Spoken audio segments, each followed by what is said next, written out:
There's no getting rid of Zahara as the top trending topic. It's still right up there, and rightly so. People are still so devastated by the news of the passing of Zahara earlier this week, and of course the announcement of a memorial service came through as well. The details, let me just try and quickly pull them up. I know that was what the family released. It was exactly like that on that flyer, but we seem to have cut off the actual details. But the memorial service will be coming up, and yeah, it's still a whole conversation, just all surrounding. Firstly, people, what I'm loving is also some of the South African musicians sitting and actually playing the songs, all and the dedicating, tributes, all beautiful the tributes. And then of course still that whole talk about what she should have had, the money, the whole issue. All of these things are still doing the rounds. I got a feeling Zahara is going to be sitting with us for a very, very long time as people talk about her.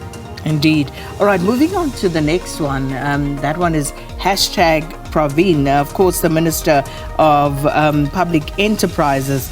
But again, Parliament, the Portfolio Committee yesterday, as we had in the news, as the legal services basically decrying the fact that the Minister hasn't made full disclosure. And this relates to the Takealot Consortium. And you remember we had the former Director General of the department here in studio when he made those allegations about irregularities in the awarding of preferred bidder status to the Takealot Consortium.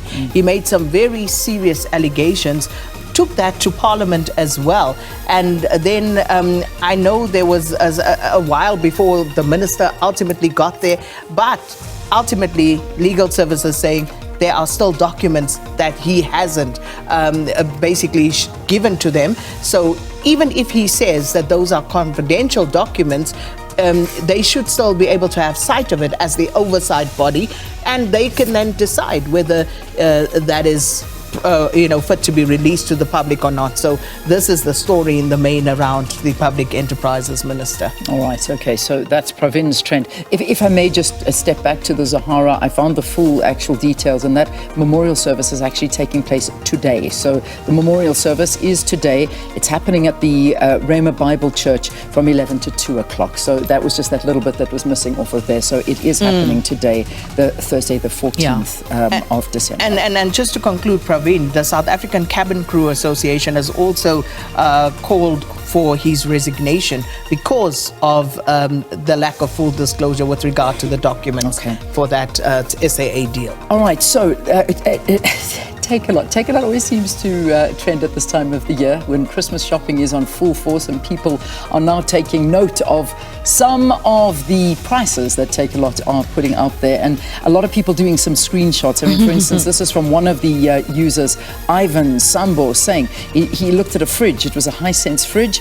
On Takealot, it's 5,299 Rand, and then I think a few months before it was 4,799 Rand. So it's like, goodness me. But they still have that sort of, you're making a big saving, meantime, you're actually not making any saving, and the price has gone up in just a couple of months. People doing comparative, even this one, it was a rooibos unsweetened thing as well, another user. This same one you get for 29 Rand at Macro, but on Takealot you get it for 100 Rand a box. And so on and so forth. And that's what people are talking to, is just these massive price discrepancies. Here's my last one. It's a cabinet, a big cabinet of drawers or whatnot. And they found another place called Deco Fern. 3,000 Rand you pay there. On Takealot you pay 6,198 Rand. So Takealot, come on, this is not right. Amazon's coming. Amazon is coming. And this is not nice to be taken advantage, if in fact you are. But yeah, that's what Twitter are saying right now. Yeah.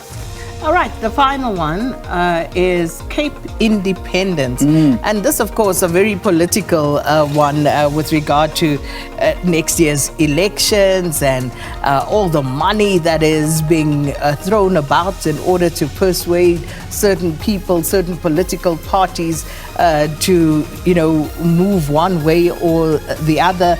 Gayton McKenzie also coming in here, Rob Hersoff, and, Gayton making allegations saying that Rob Hersoff is using his financial muscle to meddle in the build-up to next year's elections. But Is that surprising? Didn't we always know this? I thought that was an open secret. But all the same, you know, a lot of talk about the Western Cape. Remember, there was talk of cessation, I should say, some time ago. But yeah, it's all about the elections coming next year. All right, so hectic conversations happening on social media at the moment. That's where we'll leave it for now.